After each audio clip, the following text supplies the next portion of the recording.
नमस्कार, मी मैत्री वर्मा. विकास समाचार मध्ये आपलं स्वागत. सध्या पालघर जिल्ह्यात भरधाव वेगाने धावणाऱ्या हायवा डंपर गाड्यांमुळे अपघाताची मालिका सुरूच आहे. या भरधाव पडणाऱ्या डंपर गाड्यांना आवर घालणे मात्र आता गरजेचं झालं आहे. याच भरधाव वेगात जाणाऱ्या हायवा डंपर ट्रकने समोरून येणाऱ्या बसला जोरदार धडक दिल्यानं शनिवारी 30 डिसेंबर रोजी भीषण अपघात घडला. शनिवारी दुपारी 1:30 वाजण्याच्या सुमारास मनोर विक्रमगड मार्गावरील केव फाटा बोरांडा गावाजवळ हा भीषण अपघात घडला. माहितीनुसार या अपघातात एका 1 वर्षाच्या चिमुकल्याचा दुर्दैवी जागीच मृत्यू झाला, तर दुसरा चिमुकला मात्र गंभीर आहे. त्याच्यावर रुग्णालयात उपचार सुरू आहे. तर या अपघातात एकूण 23 जण जखमी झाले आहेत. दुपारी 1:30 वाजण्याच्या सुमारास मनोर विक्रमगड मार्गावर केव फाटा येथील बोरांडा गावाजवळ येथे एसटी बस आणि हायवा ट्रक यांचा अपघात झाला. पालघर शिर्डी बसला मालवाहू हायवा ट्रकनं जोरदार धडक दिल्यानं हा भीषण व भयानक अपघात घडला. मनोरकडून विक्रमगडकडे जाणारी हायवा तर विक्रमगडकडून मनोरकडे येणारी पालघर शिर्डी बस केव फाटा येथे आल्यावर डंपरने या बसला जोरदार धडक दिल्यानं हा अपघात झाला.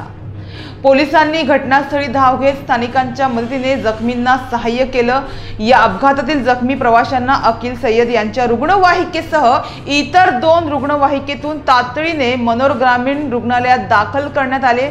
मात्र त्यांची प्रकृती गंभीर असल्यानं अपघातातील काही जखमींना डहाणू तालुक्यातील धुंदलवाडी येथील वेदांता हॉस्पिटलमध्ये दाखल केलं गेलं आहे. यामधील एक 2 वर्षाचा मुलगा म्हणजे चिमुकला व एक 50 वर्षाची महिला आणि अजून 2 प्रवासी असे 4 जण गंभीर जखमी आहेत. यामधील 3घांवर वेदांता म्हणजे याच रुग्णालयात उपचार सुरू आहेत. तर माहितीनुसार या अपघातातील गंभीर जखमी जो 2 वर्षाचा चिमुकला आहे त्याला सेलवासा येथे दाखल करण्यात आल्याचं समजतंय. तर 4 रुग्ण मनोर ग्रामीण रुग्णालयात उपचार घेत आहेत. तर अपघातातील 12 प्रवासी जखमी रुग्ण मनोरच्या आस्था या खासगी हॉस्पिटलमध्ये दाखल आहेत. त्यांच्यावर देखील उपचार सुरू आहेत. या हॉस्पिटलचे डॉक्टर अविनाश हे रुग्णांच्या उपचारासाठी त्यांच्याकडून जेवढी मदत होत असेल तेवढी मदत ते करण्याचा प्रयत्न करत आहेत.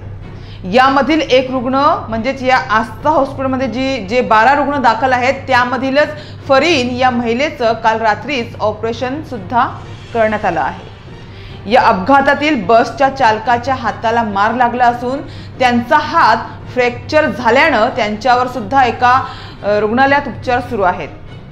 तर एकीकडे आम्ही एसटी महामंडळाशी जे प्रवासी रुग्ण आहेत त्यांचे बिल भरण्यासंदर्भात बातचीत केली. त्यांनी सांगितलं की जखमींना तत्कालीन त्वरित मदत म्हणून 1000 आणि 500 रुपये हातात दिले आहेत. बाकी प्रत्येकी रुग्णांचा म्हणजे जे रुग्ण हॉस्पिटलमध्ये दाखल आहेत त्यांचा जो बिल येईल, जो खर्च येईल तो आम्ही प्रवाशांना देणार आहोत असं त्यांनी सांगितलंय. डंपर ट्रकने बसला जोरदार धडक दिल्यानं या अपघातामध्ये बसचं मोठं नुकसान झालंय. बसचा समोरचा व त्याच्या बाजूचा भाग पूर्ण चेंदामेंदा झालाय.